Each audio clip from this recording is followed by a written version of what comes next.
15 लाख में ठगे, किसान को ठगे, आपने बिल नहीं लाया, आप रोजगार में ठगे, आप एजुकेशन में ठगे, आप दलित को ठगे।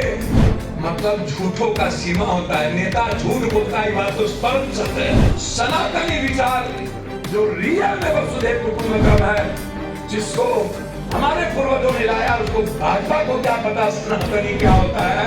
अरे नरेंद्र मोदी जी, हम आपका सम्मान करेंगे, चाहे बाढ़ में हो या तूफान में, चाहे धूप में। यदि क्षमता है वो कमजोर वंचित दलितों की बेटी की क्षमता सबसे ज्यादा है। आप लाइए ना, उसके बराबर सीट दीजिए।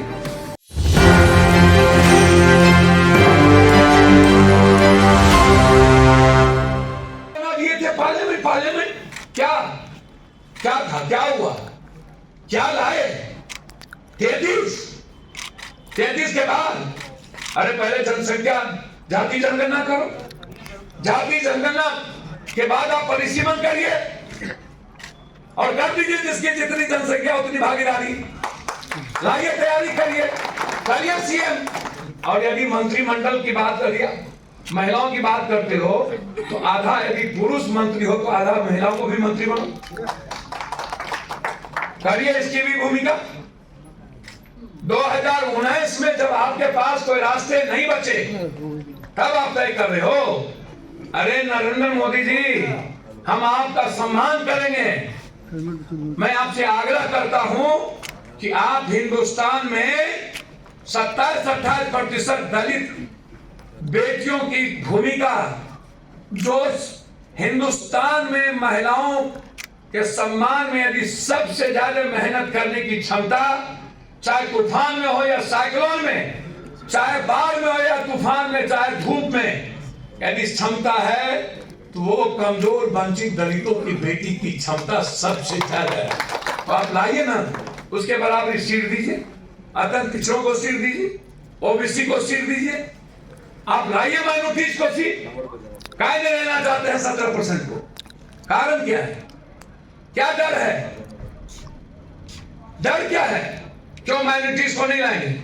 क्यों ST/SC को नहीं लाएंगे? और अब आप कह रहे हैं 33 के बाद, 29 के बाद 33 के बीच जाति जनगणना, तब तक आप जिंदा रहिएगा नरेंद्र भाई मोदी जी। आप 2029 में आप चाहते हैं, 25 में आप 24 में आने के लिए, तो 26 के बाद आपको बीजेपी और गडकरी जी अमित शाह रहने देगा?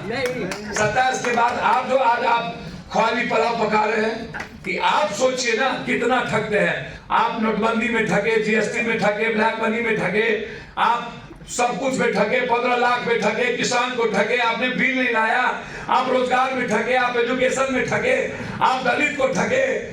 मतलब झूठों का सीमा होता है, नेता झूठ बोलता है, बात तो परम सत्य है। बिना झूठ के नेता बन ही नहीं सकता। लेकिन जितना बड़का झूठ है, जितना बड़का गलत, उतना बड़का नेता।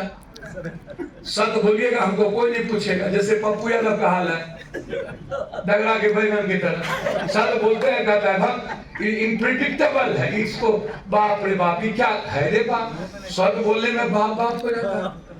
तो इसके लिए इसकी चिंता छोड़िए, और मेरा आग्रह है कि हम सबको अपनी भूमिका तलाश करके 27% ST/SC की ताकत, हम तब हिंदुस्तान का PM और CM बनेंगे जिस दिन कट्टरवादी हिंदुत्व को छोड़, अंधविश्वास आडंबर को छोड़, सिर्फ अंबेडकरवादी और भी बनेंगे, उस दिन देश का PM बनेंगे। ये मैं मानता हूं। बस मैं इससे ज्यादा आपको नहीं कह सकता था। इतना ही कहूंगा, आपको जाति व्यवस्था पर चोट करना होगा। आपको अंधविश्वास, कट्टरवादी हिंदुत्व, सनातनी विचार जो रियल में वसुधैव कुटुंबकम है, जिसको हमारे पूर्वजों ने लाया, उसको भाजपा को क्या पता सनातनी क्या होता है। जो पैदा ही अभी हुआ और जिसने झूठ के फंदे पर वो भी सनातन की बात करे। हमारी बिल्ली हमी से मियाँ, शीशा के घर में रख के पत्थर चलाता है लोग। इसीलिए हम आग्रह करेंगे, आप लोग जितना भाजपा पर भरोसा नहीं कीजिए, उतना पिछड़े के नेता पर भी भरोसा नहीं कीजिए। शायद पिछड़ों का नेता सबसे बड़ा आपका दुश्मन हो गया है। भाजपा तो दिखता है कि दलित को पढ़ने नहीं दो, बढ़ने नहीं दो, आर्थिक से मजबूत नहीं होने दो, वो तो मारना चाहता है। लेकिन ये जो पिछड़ों के नेता है ना, ये इस्तेमाल करता है और ये पीठ में छुरा भोगता है। इसीलिए आपको आग्रह करेंगे, बचिएगा ऐसे नेताओं से जो आज तक आपका इस्तेमाल किया और पीठ में छुरा भोगा है। बहुत बहुत धन्यवाद, नमस्कार, प्रणाम, जय भीम।